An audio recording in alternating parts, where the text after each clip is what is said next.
well, obviously it's such a broad range of things that it covers. How has it sort of changed? Because you've been in this industry for a fair amount of time now. Yeah, 15 years. Not to age you, but Yeah.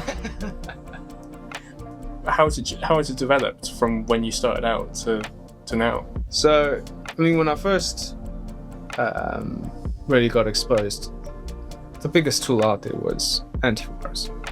You know, people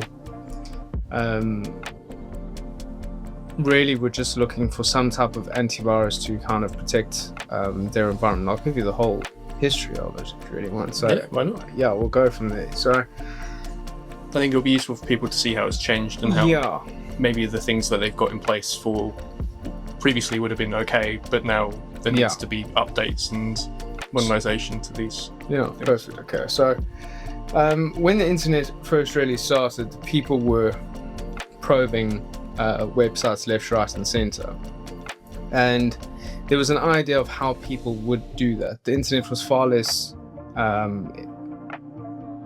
expansive as it is now, so we really knew of a couple of ways that could happen. So antivirus was great because it's effectively a database of known attack vectors.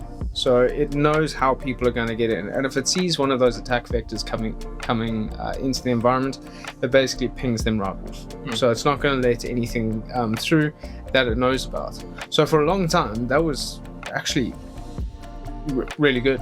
It was all you kind of needed to be able to defend your environment and make sure that you were good.